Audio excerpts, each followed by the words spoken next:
In my previous life, when the human trafficker came, my elder sister pretended to be ill with a cold, crying as she watched me being taken away. Later, she married a scholar who turned out to be a drunk and a womanizer, and he beat her, too. As for me, I became the wife of the Marquis's household, known to all as the lady most cherished and respected by the Marquis. Full of resentment, my sister lingered at the gates of the Marquis residence for days, waiting for her chance to kill me. Who would have thought we'd both be reborn?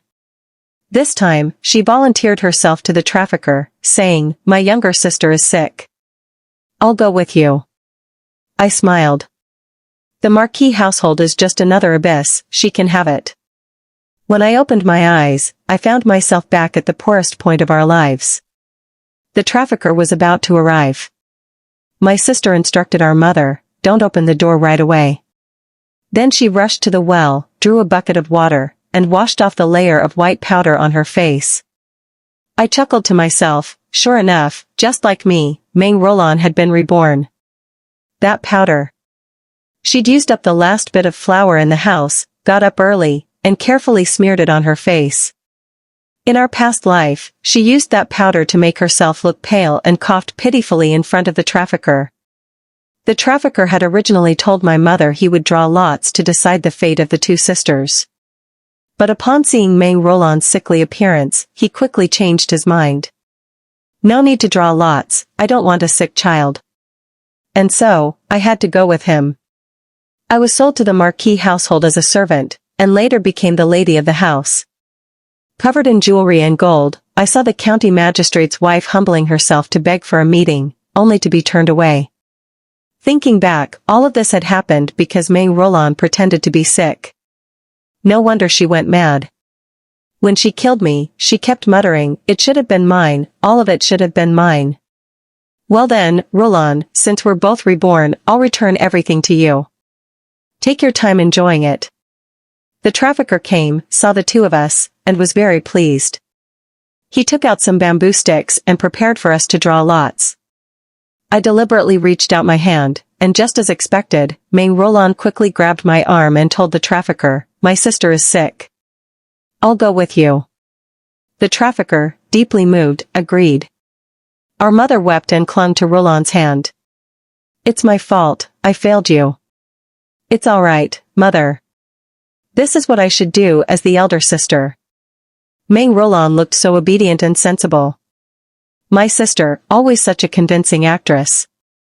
In our past life, she told me she wanted me to stay because the outside world was too harsh, not suitable for someone naive like me. She was just worried I wouldn't survive. And then, she personally gave me a lesson. That day, she hid in her room, unwilling to come out, afraid I'd notice the powder on her face and see through her scheme. She only came out to act once the trafficker arrived. Back then, her acting wasn't as good as it is now, the powder looked unnatural, and her coughing was too loud to sound real. But my mother, whose eyesight was poor from years of embroidery and who was deeply anxious, believed every word. Later, I asked the trafficker why he hadn't exposed her. He said, "Why would I bother? She's malicious and cunning, someone like that, if I sold her as a servant, might cause trouble and ruin my reputation." But this time, Main Roland's performance was flawless, even the trafficker was fooled. Amazing, Roland. You go and show off your acting skills in the Marquis household. After Main Roland left, I took the silver coins the trafficker paid and bought rice, tofu, and vegetables. I gave the rest to mother for safekeeping and started doing embroidery work. Embroidery ruins your eyesight, it's something only poor girls do to survive. Schools only accept boys, even if they can't pay the fees, boys at least learn a few characters. As for girls, no chance. So, most embroidered pictures on the market were just flowers and birds. I started adding poetry to my embroidery, though it took longer. I could sell them for a higher price, enough for mother and me to get by. If there was anything to thank my previous life for, it was becoming the senior maid to the old madam of the Marquis household. Because of that, I had a chance to learn how to read. I endured many trials before being chosen to serve the old madam. At first, I thought she was truly kind, teaching me to read and manage household affairs. But I was naive. What use are those skills to a maid? She had a plan all along, to raise the most obedient, clever maid and then present her to the eldest young master, Gu Huai. Gu Huai, he was truly a demon. Thinking about what I went through still sends chills down my spine. I wonder if my dear sister got what she wanted. Winter was coming. I remembered in my past life, Mother died at this time. A day came with news. Roland told him Mother's body was weak, she'd caught a cold and didn't survive. She'd spent all the money I sent home, but it still wasn't enough for medicine. So I gritted my teeth and sent the jade bracelet the old madam gave me, asking Ada to sell it. The law forbade servants from selling their master's gifts, and though the bracelet was given to me, it bore the Marquis household seal, I had no right to sell it. I tried to grind away the mark, but it was still faintly visible. I told Ada to make sure Roland had a trusted smith remove the seal before selling it. But she didn't. When the truth came out, I was flogged 20 times, barely survived. Afterward, I could never sit for long, and every time it rained my body ached terribly. What hurt the most was that after everything, Mother still passed away. So this time I prepared early. With my savings, I bought thick quilts and warm clothes for Mother. Winter arrived. I thought I'd done enough to keep her safe, but Mother still fell ill. Hearing her cough, I felt utterly hopeless. Did fate really give me another life just to watch Mother die again? I refused to believe it. I gathered all the money I had, less than a tael of silver. Mang Roland had not sent a single coin home all this time. With no other choice, I went to the embroidery shop owner, promised to deliver more next month, and asked for an advance. I took the money to invite the doctor and buy medicine for Mother. Under my care, her condition gradually improved. Over a month later, she recovered. The heavy weight in my heart finally lifted. For the first time, I could breathe easy and feel like taking a walk outside. But as soon as I stepped out, I ran into the last person I expected, Mang Roland. I couldn't believe it. Why would she suddenly come home? As soon as she saw me, she grabbed my hand. Mang Ruju, have you also been reborn? I raised my eyebrow but didn't answer. If I hadn't seen your embroidered characters, she lifted the embroidery in her hand, smug in her cleverness, I really would have been fooled by you. So what? I didn't want to talk to her, shook her hand off, and tried to leave. Seeing I wasn't afraid of her knowing my secret, Mang Roland's expression changed immediately. With a thud, she knelt before me. Please, help me. Her acting really is something. She could cry on cue, clinging to my legs, refusing to let me go. The old madam wants to choose a maid to train at her side. In the past, she picked you, right? That must be how you learned to read and became the Marquis's wife. Ruju, for the sake of our sisterhood, please help me. How ridiculous. I really wanted to see how thick her skin could get to even say such things. One by one, I pried her fingers off my leg. Now you're talking to me about sisterly affection, Roland. Yes, we've been sisters for years, but have we ever really had anything like true affection? You're the one who killed me in our last life, weren't you? Fine, let's put our grievances aside for now. You knew perfectly well Mother would follow this winter, so why didn't you bring home a single coin? Caught off guard, Mang Roland's face flushed red. She stammered, Mother's illness, the bit of silver I had was nowhere near enough. And besides, you were still here, weren't you? I nearly burst out laughing at how righteous she tried to sound. I raised my hand and slapped her across the face. This one is for Mother, for all the years she raised you. She held her cheek, stunned. I slapped her again. And this one is for myself, for the last life, when you pretended to be sick and had me sold away. But didn't you end up living quite well? She protested. And what about the fact that you cost me my life? She went silent. So tell me, Mang Roland, what makes you think I'd ever help you? I turned away and walked off. Mang Roland, I lived well not because of luck, and certainly not because being sold to the Marquis household as a maid did me any favors. I lived well because of myself. As for you, go struggle in the Marquis household all you like. A few days after Meng Roland left, I saw a face I recognized, a face that made my skin crawl. The scholar. I heard from Shelby, the neighbor, that the scholar moved here 2 months ago. Suddenly I remembered, in my last life, the money I sent home was much more than what I've managed now. I even sold the bracelet. No matter how cheaply, that bracelet should have fetched at least 10 taels of silver, so why did mother still? Meng Roland was narrow-minded and jealous, always unable to bear anyone else being better than her. But to say she deliberately ignored mother's life and death, she wasn't that heartless. Which means, the scholar must have been involved, too. I remembered, in my last life, after news of mother's death reached me, after the beating over the bracelet, I lay half dead on my sickbed. The pain was unbearable, especially with bloody clothes sticking to my wounds. Every time they changed the bandages, it was agony. But worse than the pain was the news of mother's death. If it hadn't brought word that my sister was about to get married, I might not have survived. I couldn't rest easy, knowing Roland was alone in the world. I held on to that worry, that hope, and it kept me alive. Otherwise, I might have gone with mother. Before I'd even fully recovered, I thick-skinnedly begged the old madam for a few days off to go home. A wedding is a big event, after all. Roland must be busy. I wanted to come early to help.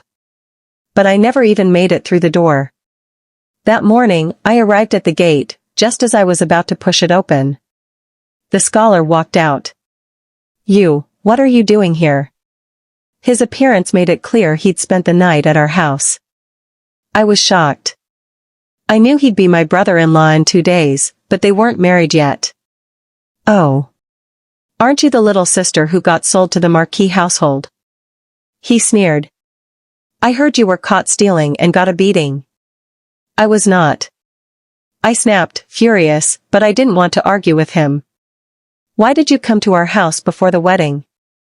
What about my sister's reputation?" "Your sister? She's old news to me now." He laughed crudely. "What reputation?" I couldn't stand it. I raised my hand, ready to slap him.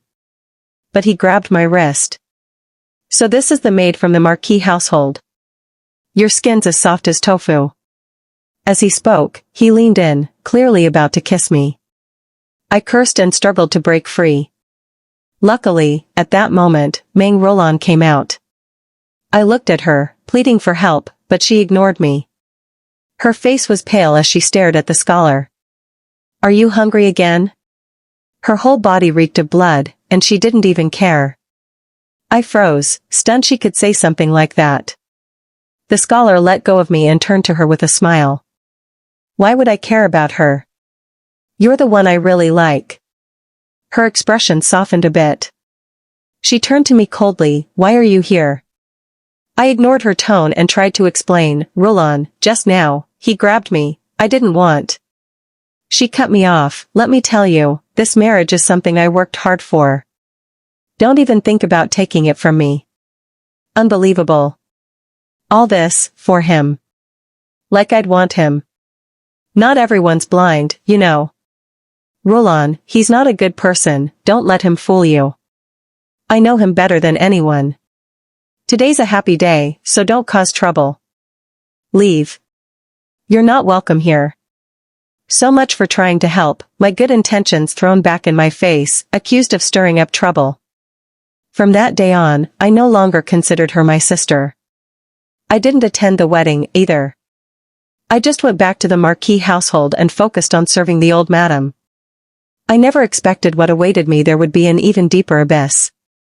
Word was, the scholar rented a small house at the end of the alley, where he spent each afternoon reading and writing in the courtyard. One day I went to his door, only to find a crowd of women gathered outside. Because of years of war, there were few men in the neighborhood, and even fewer who could read and write. When a decent-looking man suddenly appeared, how could the girls not be tempted? If this scholar passed the exams, one of them could become an official's wife and escape this life of poverty. I saw his little page slip a note to the best-dressed girl among them. Clearly, he relied on his scholarly looks to attract women, then picked whoever was willing to give him money. In the last life it was Mei Roland, this time, it was just someone else. But what did the scholar do with all that money? I blended into the crowd, hiding nearby to watch. Before long, the best-dressed girl went inside, carrying a little pouch of money. A while later, she came out, cheeks flushed with embarrassment, but the pouch was gone. I kept quiet and waited, still watching. Night fell.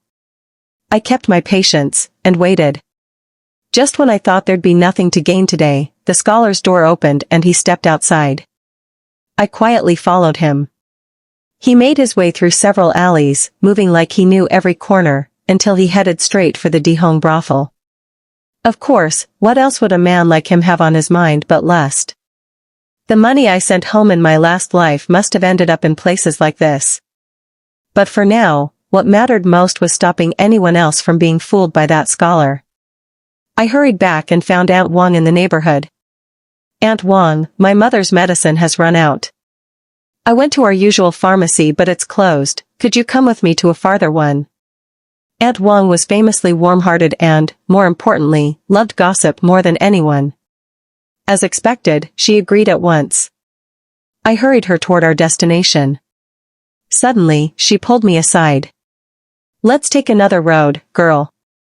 It's a mess up ahead. I knew she meant the Dihong brothel, but there was no way I'd stop here. What's wrong, Aunt Wang? Isn't that the wine shop up ahead? What's the problem? I played innocent. She was about to scold me when someone was thrown out of the brothel. Well, if it wasn't that scholar. Delighted, I pointed him out and called, Aunt Wang, that man looks familiar, do you know him? Aunt Wang stared in shock. The scholar had always acted so refined and proper in our neighborhood. The next moment, I felt a gust of wind. Nothing makes people move faster than gossip. Aunt Wang was already pushing into the crowd. I chased after her. Scholar Yuan, what are you doing here? She demanded. Seeing a familiar face, the scholar tried to cover his face with his sleeve. A guard beside him jeered, this guy doesn't have money, but he won't leave, doesn't he know what kind of place this is? Boys, give him a lesson. A few burly men charged at him, fists flying. The scholar couldn't even cover his face anymore, looking so wretched that I couldn't help but laugh. Knowing he'd been exposed, all his pretensions crumbled. He shamelessly crawled over and clung to Aunt Wang's leg, pleading for help. But Aunt Wang wasn't so easily fooled. She shook him off and spat, shameless. After all this, you still want others to save you. With that, she pulled me away. I left, satisfied. As expected, by the next day, news of the incident had spread all over the neighborhood. When I finished my errands and went to the scholar's courtyard, chaos had broken out in front of his door. One group of people, baskets in hand, were ready to pelt his house with rotten vegetables. Another group tried to stop them. What's going on? I asked. He's already rotten to the core, why would any of you still want to marry him? One girl sneered. The leader of the other group blushed. I don't. Then why are you stopping us? I'm just worried, what if he really passes the exams, becomes an official, and comes back to take revenge on us? That silenced the crowd. They glanced at each other, suddenly anxious. I laughed to myself. Relying on him to pass the exams was like hoping a pig could climb a tree. But hearing this, the scholar perked up. Just wait, once I become an official, I'll have you all punished. His threats were so unconvincing, I doubted even he believed himself. But somehow, his words were enough to scare everyone off. At least, after that, nobody bothered him anymore. With everything finally quiet, I could focus on my own plans. I found a new job for myself. Disguised as a boy, I became a runner at Linglong Hall, the most famous restaurant on East Street, its clientele all nobles and gentry. If I hadn't known how to read, I never would have gotten in. Every day, I carried dishes, cleaned, wiped tables, and listened closely to conversations at the tables. More than 10 days later, I finally saw the second daughter of the minister's household, Zhang Lan. I remembered from my last life, She once said her favorite dish was the linglong peony duck, and on her third visit, I finally managed to catch her attention. "How did you know I liked these dishes?" she asked. "Miss, last time I was cleaning, I noticed the spots where the food was most disturbed were always in front of you. I guessed these were your favorites. If I overstepped, I hope you'll forgive me." I quickly apologized. "You're clever. You may go." I wasn't surprised. If it were that easy to become close to a minister's daughter, her house would be packed with suitors. All I wanted was for her to remember my face. I waited patiently.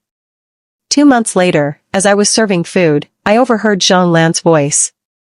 "The princess is making things difficult for us. She wants to find a female coroner. Where are we supposed to get one? Not to mention, no one has the coroner's skills, and the princess insists on a respectable woman who can read. Any woman who can read wouldn't want to be a coroner, and anyone willing to do the job probably can't read." I brought the food to the table and knelt respectfully. "Miss, forgive me, I overheard your conversation. May I try?" As I spoke, I took off my hair bun, explaining my family was poor, my mother ill, and I had no choice but to disguise myself as a boy to earn a living. "I may not have the skills yet, but I can learn, and I can read." I did my best to recommend myself, with confidence. After all, I remembered from my previous life, the princess wanted to recruit a female coroner, but after half a year of searching, she had no success and finally gave up. As expected, although Zhang Lan hesitated, 2 days later she came to find me and took me to meet the princess. Finally, I got to see her. She was even younger and more poised than I imagined. Her expression was cool, her face unreadable, but I knew better than anyone. Princess Chu Songyu was someone who truly cared for the world. I quietly pinched myself, a reminder that in this life, the princess didn't actually know me yet. The princess asked me a few questions. Seeing I answered them all, she nodded in satisfaction. She told me to study hard, to set an example for others. I understood, of course I would do well. The female coroner was the first step in Chu Songyu's plan to nurture female officials, taking women from the margins and bringing them into the center, until they stood on the political stage. In the last life, her plan stalled at this very first step. They couldn't find a female coroner, and the emperor mocked her for it. From then on, every time Chu Songyu advocated for women's roles in government, the emperor used this as an example to dismiss her. If women can't even serve as coroners, what great things can they possibly do? Chu Songyu's power faded, and she fell silent for a long time. This time, I wanted her road to be a little smoother. Besides, I was eager to learn more myself.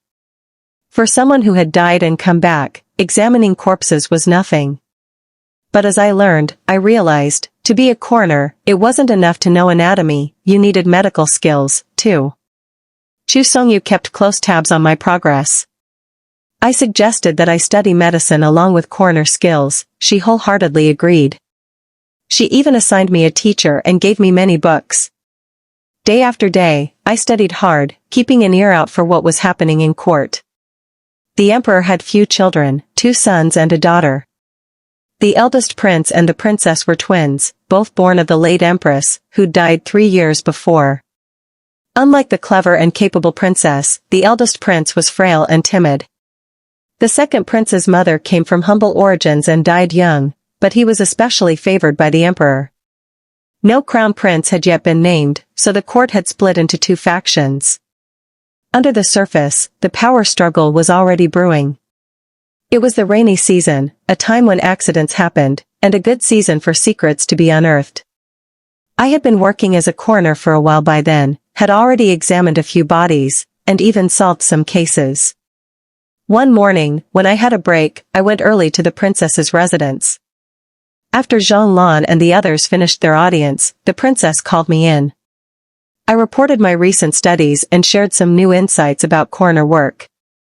Then, hesitating, I said, "There's something I'm not sure if I should report." "Oh."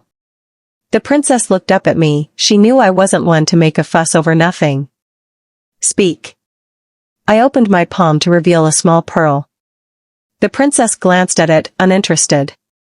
If it were mountains of gold and jewels instead? I continued. She immediately sat up straight. What are you saying? During an investigation, I explained, I'd stumbled upon a lotus pond. The lotuses were rare and notoriously hard to grow, only a master gardener could keep them alive in the capital's climate. But around the pond, everything was wild and deserted, only a rundown temple nearby. Strangely, the rafters outside were riddled with termites, and the inside was falling apart, yet the floor was spotless. I had quietly observed for several days, someone regularly cleaned the place. When no one was around, I snuck inside and found a secret passage. Inside, it was filled with gold and jewels. I hadn't dared linger and left right away. Now, the princess was truly interested. She immediately said she'd go with me to check it out. Princess, someone is already tending that place. It's clearly a deliberate hiding spot. There must be a secret behind it, best to be cautious. The princess nodded. You're right, I almost acted rashly. She ordered people to watch the place in secret, warning them not to alert anyone. And then, the snake revealed itself. It was the imperial preceptor. The princess was shocked. In our dynasty, religion was important, especially Taoism. The emperor was devoted to Taoist teachings, he longed for immortality, but there was something else, too. The imperial preceptor always dressed simply, carried himself with immortal-like dignity, and was respected by all, even the princess. So when he appeared among such worldly riches, the princess was dumbfounded. But she had no idea a greater shock was coming. Some time later, news arrived. The imperial preceptor had been seen removing large quantities of gold and jewels from the secret passage. That was not so strange, after all, he had hidden them there himself. But lately, he'd made several trips, almost clearing the place out, leaving only what he couldn't carry. Even stranger, his actions were furtive and suspicious. The princess learned that, supposedly, he'd fallen ill and the emperor had granted him leave to rest. Sensing something was off, the princess sent people to follow him. On his journey, he switched carriages and changed clothes many times. If they hadn't been watching from the start, they'd never have recognized him. Near the western border, the princess ordered his arrest. No one knew why the imperial preceptor had done all this, or what secret he was hiding. But the princess could not allow him to take so much wealth out of the country. He was imprisoned, but before the princess could act further, an imperial edict arrived. The imperial preceptor was missing, find him immediately. The princess dared not do anything rash, so she kept quiet about his capture and went to the prison to interrogate him. The secret slowly came to light. The imperial preceptor and the emperor were lovers.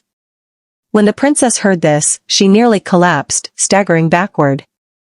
She couldn't help but ask, "Princess, is it too much for you to accept?" In the cell, the imperial preceptor was bound, gone was his former serene composure. He was like a black pit, ready to drag everyone in. He sneered, "What if I told you, the emperor forced me?" Silence. Enough. The princess clapped her hands over her ears and ran away in horror. I knew how she felt, because in my previous life, we'd been close, bound by understanding and empathy. The difference was, the one who liked men wasn't my father, but my own husband, the heir of the marquis household, Gu Huai. Looking back, my past life was even sadder than the princess's. The emperor would never have hurt the princess for his own desires, but Gu Huai would. At first, I hadn't understood why the old madam wanted me in the marquis household as a concubine before Gu Huai married. After meeting Gu Huai, I understood. As heir, Gu Huai couldn't marry properly. If he did, it would only bring resentment. So the old madam planned carefully. She picked a docile, clever maid as a cover. A maid's status was so low, she couldn't stir up trouble. But to Gu Huai, I was nothing but a mockery, a thorn in his side. From the moment I was assigned to him, he made things difficult for me every day. If he was in a good mood, he tormented me for fun. If he was in a bad mood, he took it out on me. The lash would fall again and again. Sometimes, Gu Huai would even use a small knife to slice into my skin, calling it painting a picture. But there was no picture, just countless ugly, dead scars. At the time, my back and arms were covered in wounds, but I dared not let anyone see, could not let anyone know. Once, the whip struck off target, injuring my neck. I tried to cover it up with powder, but it didn't work. Old Madam discovered it anyway. She scolded Gu Huai harshly. After that, he beat me even more brutally. He spat, "You dare to complain. Do you know whose household this is? I am the future master of this house. Believe it or not, I could beat you to death right now. There are as many maids as I want." I clenched my fists, nails digging into my palms, but I never made a sound. He was right. Those in weak positions must keep silent to survive. But there was one thing he was wrong about: he was not the future master of the Marquis household. I was. It was all thanks to him that I got the chance to approach the princess. I bent over backward to please him, cleaning up his messes, pleading with old Madam on his behalf. Gradually, he began to trust me, just a little. That meant I could sometimes step out as the lady of the inner court, even if my status made me a target for ridicule and contempt. It was at a banquet that I met the princess. She never looked down on me, even helped me out of an awkward situation. I thought, with her status, perhaps everyone looked the same in her eyes.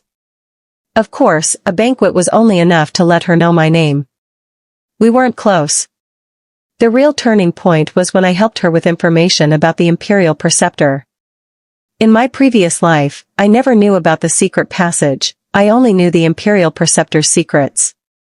Gu Huai secretly consorted with young courtesans and fell ill. He dared not call a royal physician to the house and went looking for an outside doctor.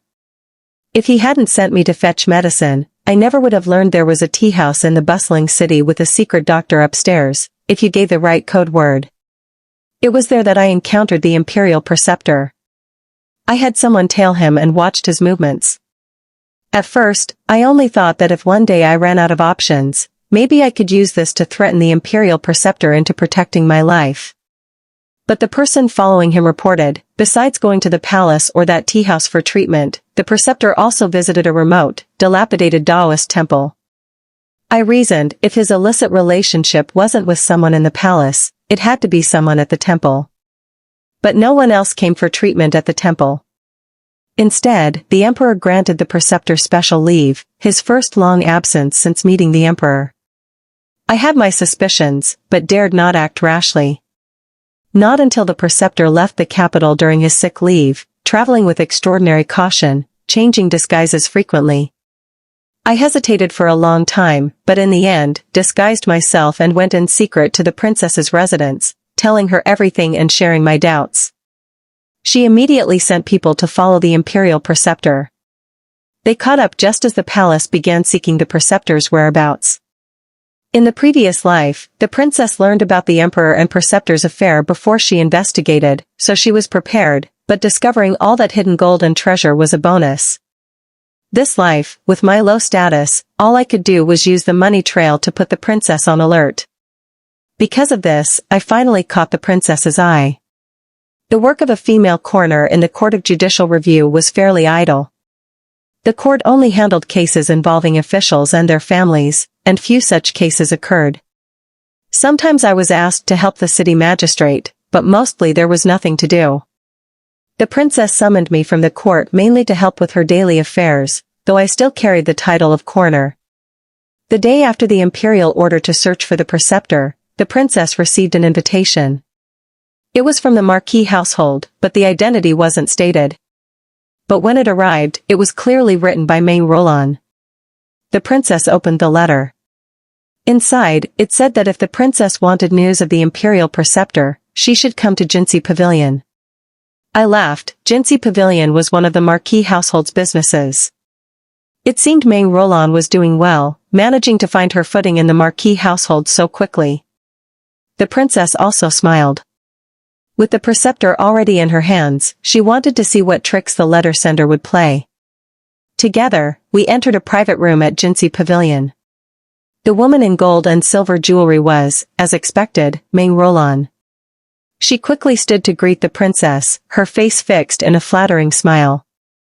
But as soon as she saw me behind the princess, her smile froze, lips twitching, and she nervously straightened her clothes. Even without seeing her wounds, I could tell she wasn't living as well as I had in my past life. "Speak," the princess said. "Princess, I know where the imperial preceptor is." "Oh." The princess tapped the table, interested. "It's true. I ran into him by chance while buying medicine, so I tracked his movements." "Go on." "Right now, only I know where he is." "I'll tell you, but I have a condition." The princess sipped her tea, saying nothing. Meng Roland hesitated, glancing at me, then pressed on. "I hope the princess will accept me as a sworn sister and support me in becoming the true mistress of the Marquis household." Ridiculous. Not even copying the answer correctly. The princess raised her brows. "The princes are also searching for the preceptor. Why come to me?" Meng Roland was stunned. Clearly, she'd never thought of that, she was just copying my path from my last life. Her eyes darted as she replied, "Because you're a woman too. I thought you'd be more willing to help me." The princess stood. "Wrong. I only help those worth helping, and I hate being threatened. But today I'm in a good mood, so I'll let you go." With that, she led me away. I heard Meng Roland later went to the second prince. The prince's men searched the border according to her directions. They found signs the preceptor had been there, but no person. With no news, the emperor's temper grew worse, throwing fits of rage every day. Worried something might go wrong, and distressed at seeing her brother scolded, the princess secretly arranged to help the imperial preceptor escape the capital. Then she had the crown prince report to the emperor that the man had been found and would be brought back at once. Everything proceeded according to plan, except for one thing: they were ambushed by assassins. Fortunately, the princess's trusted aides were competent and the assassins failed. All the would-be killers, however, took poison and died. Not a single one survived. That night, the imperial preceptor requested a meeting with the princess. I knew she didn't want to see him, but wasn't she curious who had sent the assassins? She was interested, as expected. "Who?" "The second prince." "Oh. What proof do you have?" "I'm just a weak Taoist priest, I don't have any evidence." "But I was sent by the second prince, who else would want to see me dead?" "If you serve him, why would he want you killed?" The imperial preceptor smiled, a bitter edge to his expression. "Because I refuse to let him use me. I don't want to stay in the palace either." "I'm not lying, princess, my affair with the emperor wasn't my choice. When the emperor was still the crown prince, he was infatuated with his teacher, Scholar Chen. The empress dowager found out and was furious. She secretly ordered Chen killed and found an excuse to destroy the whole Chen family. Afterward, she forced the crown prince to marry and have children, promising that as long as he produced an heir and kept it hidden from the late emperor, she wouldn't interfere further. That's how you and the crown prince were born." "Then how did the second prince come about?" the princess asked, puzzled. "A foolish palace maid, hoping to rise in the world, tried to seduce the emperor. She gave birth to a son, but the emperor had her executed on the day of the child's birth. That's why he's always disliked the second prince." "What? If the emperor despised the boy's mother so much, how could he like the son?" "He doesn't. The second prince simply knows how to please him. Nearly half the Taoist priests in the royal temples are handpicked by the second prince. The emperor spends most of his time there, and every little bit of flattery has changed his view. The most skilled of them all, though, is you," the princess mocked. The imperial preceptor smiled. "Naturally. When I first entered the temple, I had no knowledge of Taoist doctrine. Princess, can you guess why the second prince chose me?" She was silent. "It's because I look the most like Scholar Chen." "Ha, ha." He laughed, but tears streamed down his face. The princess wanted to comfort him, but didn't know how. After all, she was about to deliver him back to the palace, pushing him once more into the abyss. After a moment, she quietly turned to leave. "Princess," the imperial preceptor called after her. "I'll tell you a secret. Do you know how your mother really died? It was because she discovered the affair between the emperor and me, and the emperor." Just as in the previous life, the princess escorted the imperial preceptor before the emperor. It said that the imperial preceptor scratched his own face with a hairpin, right in front of the emperor. Then he revealed he'd been sent by the second prince, that he never believed in Taoism, never loved the emperor. If his mother hadn't been held hostage by the second prince, he would rather have died than endure such humiliation. Now, his mother was dead, and he himself was gravely ill. He no longer wanted to stay in the palace another moment, nor did he wish to see the emperor ever again. With that, he bit his tongue and ended his own life. The emperor flew into a rage, then collapsed. When he awoke, he immediately had the second prince placed under house arrest and stripped of all power. At the same time, he named the crown prince as heir. With these matters settled, the emperor fell seriously ill. Because of his faith, the emperor had long ago abolished the Imperial Medical Institute. Now, with the preceptor dead and his love lost, the words spoken before the preceptor's death circled his mind like a curse. His beliefs crumbled. At last, he allowed a physician to check his pulse. The diagnosis was grim. Aside from personal habits, years of Taoist practices and alchemy had filled his body with toxins. Combined with the recent emotional shock, he was unlikely to live much longer. But the princess's concerns were elsewhere. Zhennan had been struck by a catastrophic flood. Homes were submerged, many people swept away, the harvest lost. The crown prince ordered neighboring prefectures to send grain, but it was never enough. Zhennan was at the southernmost tip of Dian, hot, poor, with few reserves. Shipping food from afar was impossible, only the capital and Jiangnan had enough to spare. But Jiangnan was far away. The quickest way was to send grain from the capital.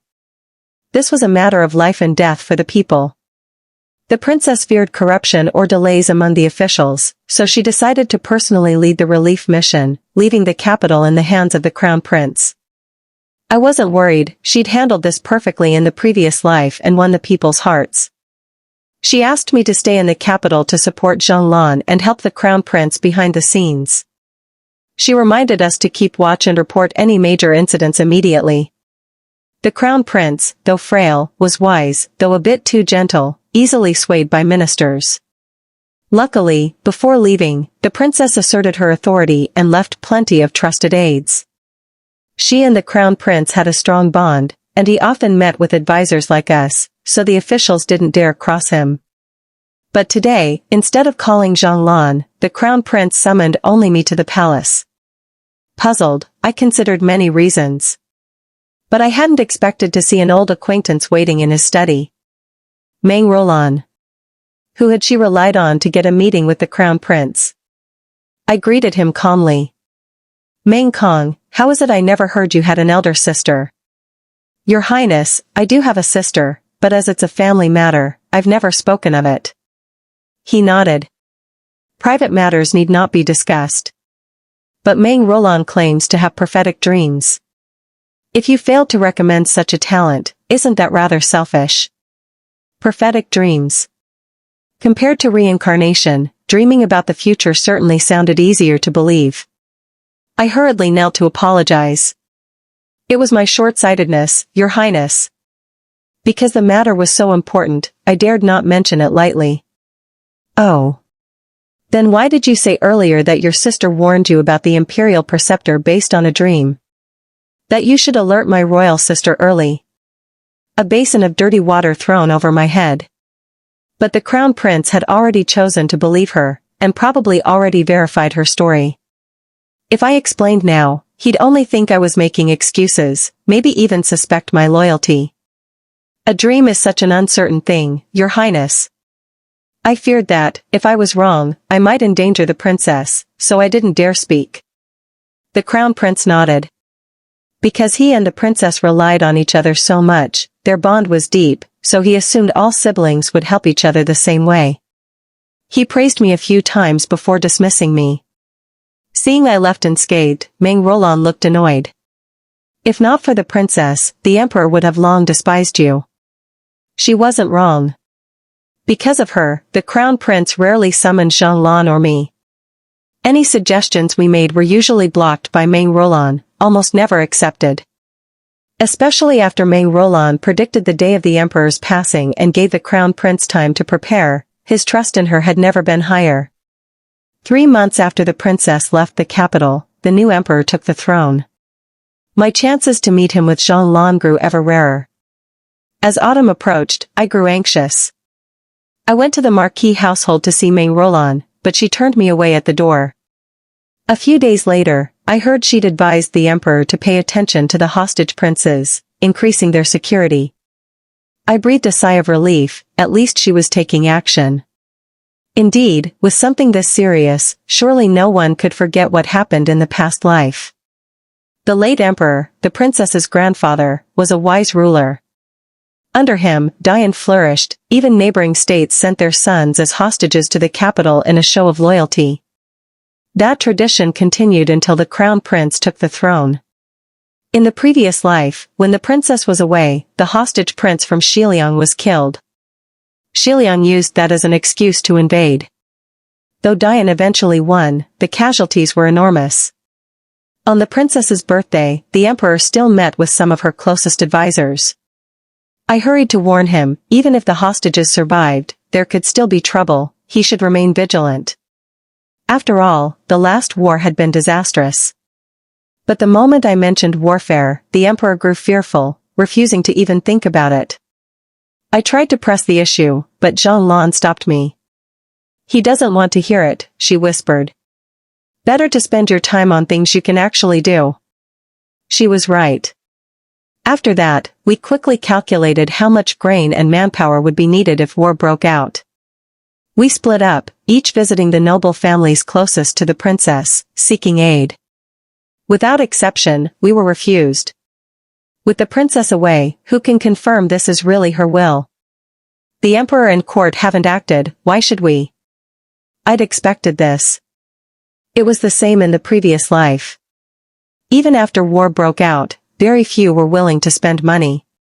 Everyone only cared about their own family's safety. No one realized that when the country fell, so did every home. In the past life, Meng Roland only knew I had the princess's backing, which let me become the real power in the Marquis household. She never understood how I repaid the princess. I spent nearly all the wealth the Marquis house had accumulated over decades to buy food for the front lines. Because of that, the army held out just long enough for the princess's letter to arrive.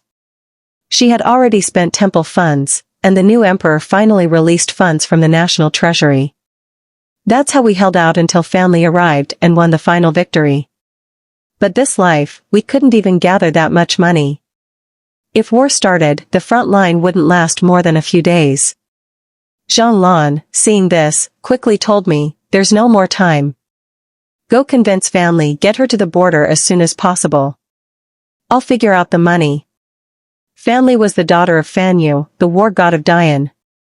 Last time, we did win, but the price was steep. Most of the old generals died, including Fan Yu and both his sons. By the end, all the capable people in the capital had been sent out, some died, some were injured, barely holding the line. With no options left, they finally had to rely on General Fan's daughter, Family. She had grown up with her father at the frontier and was said to be even more talented than her brothers. If not for Dian's tradition against female generals, she would have already earned countless military honors. 2 years earlier, because the old matriarch of the Fan family was unwell, Family had returned to the capital. Now the old matriarch was gone, so convincing Family to return to the frontier wasn't a problem. The problem was money. How? I asked. Borrow the princess's command, Zhang said. But what if there's no war? I hesitated. After all, the date Xiliang invaded last time had already passed, no one could say for sure they'd attack again. If what you say is true, that last time Xiliang attacked because the hostage died, then they'll definitely move again. I believe you, Zhang replied. After Meng Rolan told the emperor about her prophetic dream, I decided to reveal the truth of my rebirth to the princess and Zhanglan. I wrote a letter to the princess, telling her everything about the previous war with Xiliang. By now, she must have received it. Looking at Zhanglan's determined eyes, I remembered the chaos in the capital after Xiliang's army moved. How many people said, "If only we'd protected the hostage prince, this wouldn't have happened. Xiliang wouldn't have attacked." The new emperor had felt that way, too, full of regret. It was the princess who wrote, using temple funds, and scolded the new emperor. "What's the use of regret now?" she said. "And why would the king of Xiliang go to war for a son he'd never met? If he truly cherished that child, he'd never have sent him as a hostage. All these military coups are long planned, the death of the hostage prince is just a convenient excuse. Even without it, they'd still have attacked." Zhanglan and the princess both agreed. "But what if we're caught?" I asked. "That's a capital crime. One person's crime is nothing compared to the suffering of millions," Zhanglan said, patting my shoulder, showing she'd thought it through. "All right." I hadn't expected the day of arrest to come so soon. Luckily, family had already left the capital. It was just a pity we'd barely touched the temple funds. Before we could finish preparing grain and supplies, we were exposed. There was nothing to be done. Meng Rolan watched us too closely. In the dark, damp prison crawling with rats, I asked Zhanglan, "Do you regret it?" As the second daughter of the minister, the princess's favorite, she could have waited for an official order from the princess and avoided all this risk. She shook her head. "I could wait, but the people can't. Every day we prepare sooner, we save countless soldiers and families. I just worry the money and food we gathered still isn't enough." The 8th day of the 9th month. The day Xiliang attacked in the last life. When I saw Meng Rolan arrive, gloating, I knew Xiliang hadn't invaded this time. She wore the finery of a titled lady, her maid lifting the hem of her gown so it wouldn't brush the dirty floor. She dismissed her maid and the guards, then leaned close to my ear. "I've won. What you struggled for in your last life, I've gained easily, and I hold even more power." I smiled. "I never competed with you, never cared about winning or losing. Besides, in this life or the last, power was never what I pursued." Her face twisted in anger. She lashed me with a whip. "What are you smiling at? At the marquee gate in the last life, you had that same smug smile. How it made me hate you. We're sisters, why did you get everything while I suffered? So you dragged me down with you. How ridiculous. I never imagined that a single smile would get me killed by my own sister." The whip fell. I shut my eyes, gritted my teeth, refusing to make a sound or look at her. Zhanglan, in the neighboring cell, shouted, "Stop. Meng Rolan, Ruju is a court official. How dare you use private punishment before a sentence is passed?" Meng Rolan sneered, "Don't worry. In less than 2 days your crimes will be announced. We serve the princess. How dare you sentence us with the princess away? Aren't you afraid she'll punish you? You dare forge the princess's order. If she finds out, she'll only praise us." Meng Rolan said loudly. But after 2 lashes, she stopped. "I have a banquet to prepare at the Marquis house tonight. I don't have time for you." She carefully lifted her skirt to leave, but caught it on the stove grate in the corner. It didn't burn, but a large tear appeared. Meng Roland's face changed drastically. That was an imperial gift, to damage it was a grave insult to the emperor. She hurriedly called for her maid and rushed out. The sentencing decree came even faster than Meng Roland claimed. The next day, Zhanglan and I were brought out for judgment. Because she was a minister's daughter, Zhanglan was exiled. I, however, was sentenced to death. I wasn't reconciled, but at least this death meant more than the last. I took a fierce bite of chicken leg, at least I could have a full meal before dying. I never expected that before I'd finished eating, my rescuer would arrive. The princess's trusted aide brought her real command. And the late empress's keepsake. It said that when the emperor saw it, he didn't even open the letter, he ordered our immediate release. Meng Roland was displeased, but no matter what she did, Zhang Lan and I ignored her. We didn't want to bring any more trouble to the princess.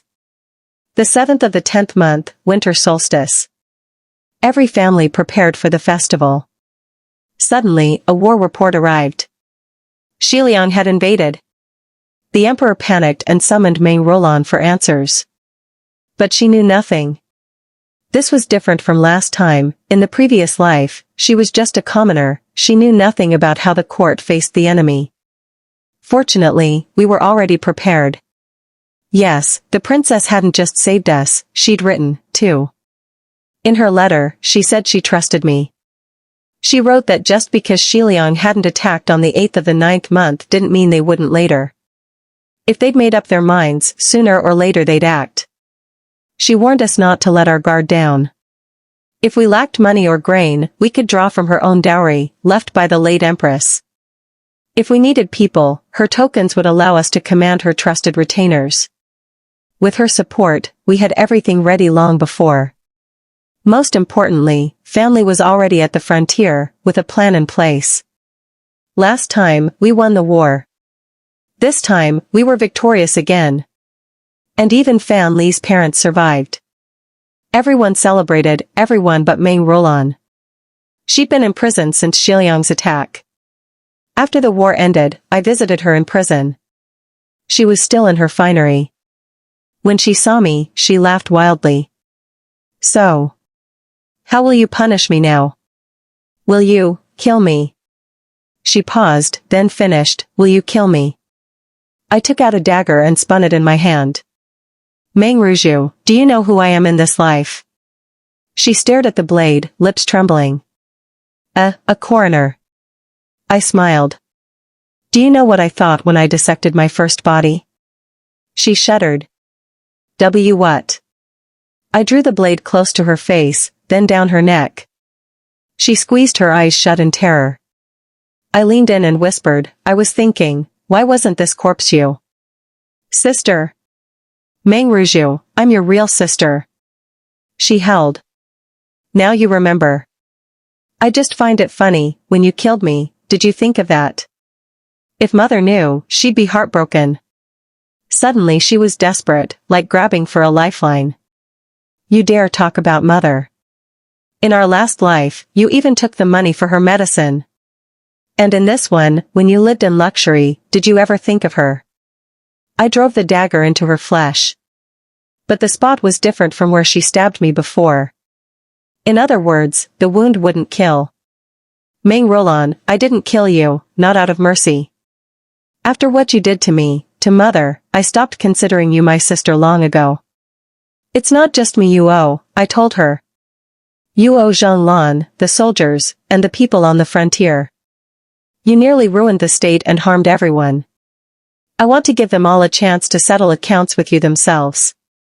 With that, I took another dagger, pressed it to her neck, and stabbed it into the wall behind her. But don't turn around. If you lose your life, I won't take responsibility.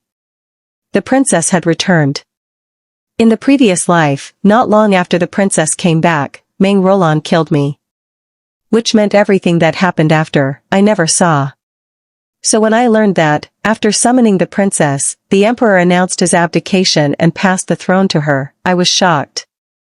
But truly, if you set aside bias about gender, the princess was more suited to be emperor than anyone. Now that the land was at peace, all the generals who held military power trusted the princess. And since the edict came from the emperor himself, no one could question it. So, in just a few days, the world changed. The princess took the throne. After ascending, she began to reward merit and issue honors. She told me she knew my life, in the last world, had ended at this moment, she couldn't see the future for me anymore. But even without that, with my abilities, she said, I shouldn't just be a coroner. She wanted to grant me the 5th rank of I used to think I earned your favor because you had the wisdom to recognize talent and because I had talent worth recognizing. You really are thick-skinned, she said with a laugh, but admitted there was truth in it. But then I realized, not everyone is as lucky as I am. I always thought Meng Roland chose that scholar out of foolishness, but in this life I saw, there are so many people just like her. So many women crowded around that scholar, all trying to attract his attention. At first, I found it funny. The man didn't know the first thing about literature, but still they fawned over him. But after I finished laughing, I felt only sorrow. They were deceived because they had no education, and believed scholars were inherently noble. Their admiration and respect for those who read turned into infatuation with that man. That's when I realized how important it was to read and write. Even meeting your majesty in this life, I only had the chance because I could read and write, and that was why I could become a coroner. But the gates to education are too high. If not for old madam in the Marquis house teaching me, I would still be illiterate today. So, I beg you, open schools for women, so tens of thousands like me can learn to read and write. So that one day, they can step into the halls of government, and share your burdens. The emperor agreed cheerfully. Granted. I'll put you in charge of it. I bowed, but did not yet rise. Minister Meng, is there something else? There is. In my last life, I fell into the Marquis household. If I hadn't been lucky, I would have died under Gu Huai's hand. I'm sure I'm not the only one, but not everyone is as lucky as me. So please, grant women the right to divorce, so they can escape their suffering. The emperor was silent for a long moment, then said, granted. Her voice was a bit hoarse, perhaps she was thinking of her own mother. I bowed in thanks, and was about to leave when. Minister Meng, she called me back. I'm here. Your Majesty. Meng Roland is your sister. How do you wish to deal with her? I've already settled our personal feud. The rest, I leave to the law. With the task of founding a school for women, I soon became busier than ever. I proposed creating the title of female instructor, recruiting women who wanted to learn and were willing to teach throughout the land, bringing in great teachers to lecture, and, once they mastered their studies, sending them across the empire. Many signed up, especially those from poor backgrounds. This not only gave them a chance to learn, but a path to a new life. They could earn a living, and more importantly, they could legitimately free themselves from their fathers and brothers, never again needing to worry about being married off for a bride price. After the divorce law passed, many women bravely stood up. After divorce, unless they came from wealth, most worried about how to survive, especially those with children, for whom the pressure was even greater.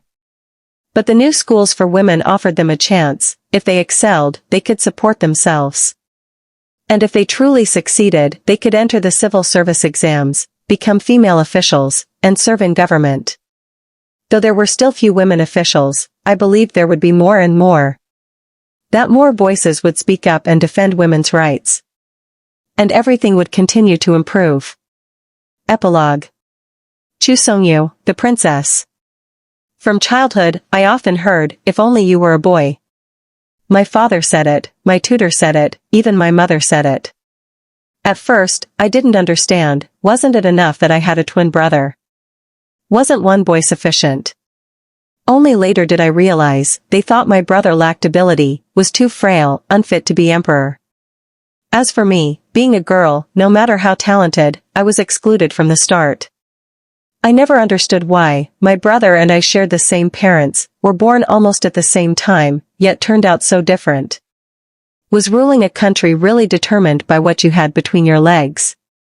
Later, I realized, it wasn't just the throne. The difference in how my brother and I were treated was everywhere. For example, in our lessons. As children, we shared the same tutor, but later they brought in the Guozijian chancellor to teach the 4 books and 5 classics, a grand tutor for statecraft, and generals to instruct in writing and archery, all for my brother. For me. I learned music, chess, calligraphy, painting. I protested. It was useless. Only when the second prince began to excel in every subject did my mother sense danger. On the advice of my maternal grandfather, she waited until my father was in a good mood to suggest that I join their lessons, that way, we could help each other. My father agreed. Though he rarely visited the cunning palace, he almost always granted my mother's requests. At the time, I thought it was deep affection. Only later, when I uncovered his secret, did I realize it was guilt. That was also when I understood where his vague dislike for the second prince came from. Still, I got to join their lessons, and I was happy. I cherished the opportunity, quickly surpassing both of them, becoming the top student. My mother praised me, urging me to help my brother in the future. But the praise only fed my dissatisfaction. I argued, why couldn't I inherit the throne? My mother was horrified. Worse, my father overheard. He erupted in fury, blamed my mother for raising me poorly, confined her for a month, and removed my brother and me from the cunning palace to be raised by another consort. My brother was timid and missed our mother. He cried every night, thinking I wouldn't notice. Seeing him heartbroken, but never blaming me, only made me more guilty. Thanks to my grandfather's intervention and my mother's pleas, I was eventually allowed to see my father again. I knelt and admitted my faults, promising never to covet the throne again, to be a dutiful princess and support my brother. My father relented, but forbade me from continuing my studies. Everything went back to how it was. This time, I gave up on any wild ambitions. But when my brother secretly brought me his notes and books, trying to share what he'd learned, I couldn't refuse. My thirst for knowledge only grew. I told myself I was studying hard to support my brother. And for many years, that's exactly what I did.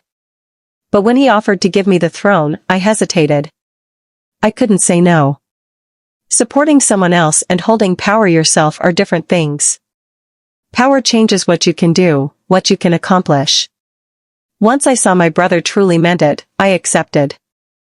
There was so much I wanted to do: root out corruption, reduce taxes, cut extravagant palace spending, bolster the military, build irrigation, make the imperial exams fair, give opportunities to the poor, open doors for women. All right, I told him. Rest easy. I'll do well, enough for both of us. Choosing you, the crown prince. I always felt life was unfair. Why did I have to struggle just to understand, while my sister could grasp everything in a glance? In looks, strength, intellect, there was nothing I could do better than her. The tutors piled me with work, while my sister didn't even need to attend class. I envied her. I never wanted to study at all. So, when she begged our mother to let her join our lessons, I thought she was crazy. Who in their right mind liked to study? Or sought out martial lessons just to get beaten up? I really couldn't understand. Then she spoke out of turn, got punished by our father, lost her lessons, and we were separated from our mother. Only then did I realize she wanted the throne. I was stunned. How could that be? Her ambition was beyond anything I'd ever imagined.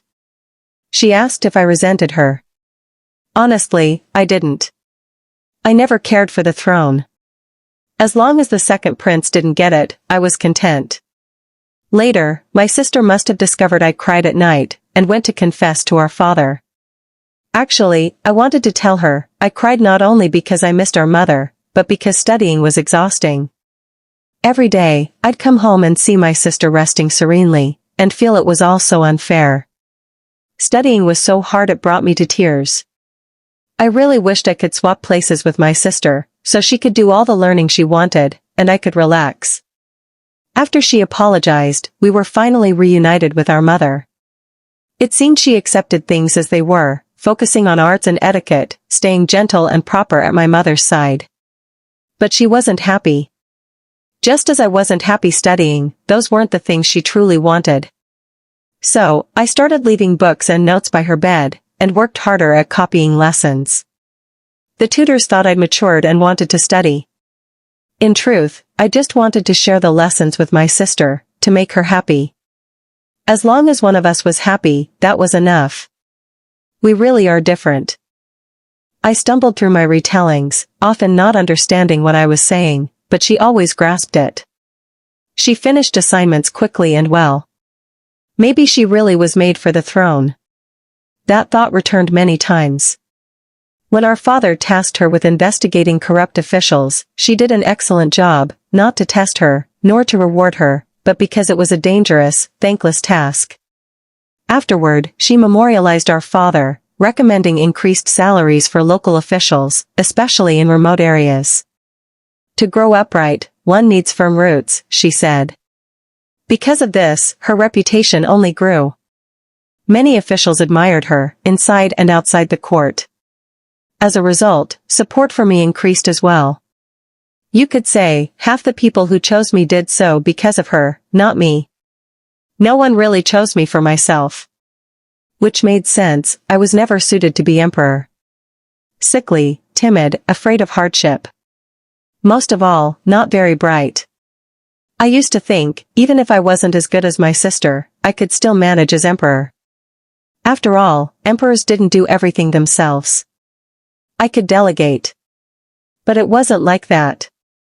When my sister left the capital, I was a little lost at first. Then I met Meng Rolan, a woman who claimed prophetic dreams. She told me the day my father would pass, so I could be ready for the throne. Everything else she predicted came true. With her help, I grew confident I could be a good emperor. When she warned that Xiliang would attack over the hostage prince, I got worried. But she reassured me, just post more guards, keep the hostage safe, and nothing would happen. Her reasoning seemed sound, so I followed it. On the day she predicted, I was still a bit nervous. But she was right, Xiliang did not attack. Pleased, I became even more certain I could rule well. And Meng Rolan became a trusted minister. Because I trusted her, I ignored her bullying of Zhang Lan and Meng Ruzhu, even though they were my sister's closest aides. I wanted to prove to my sister that I'd grown up, that I didn't need her protection. But I never expected everything to change so quickly. Just as I was congratulating myself, Xiliang invaded, catching me off guard. I asked Meng Rolan, she stammered, unable to answer. What should I do? What should I do? It was all over. I hurriedly sent for my sister's help, but knew it was too late. I called the ministers to discuss strategy, but they argued endlessly, no one agreeing on anything. My head ached, and we made no progress. Then, just as I was at a loss, word came from the frontier, total victory. Reports of triumph flooded in. Meng Rolan grabbed my hand in desperation.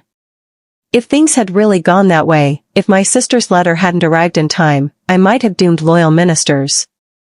I might have ruined the nation. I summoned Zhang Lan. She looked worn and thin, nothing like a proper young lady, but her eyes were bright, just like my sister's. I asked her if she'd been afraid in prison. She nodded, but said, I wasn't afraid of suffering. I was afraid the plan would be delayed. If war broke out, soldiers would die, and the people would suffer.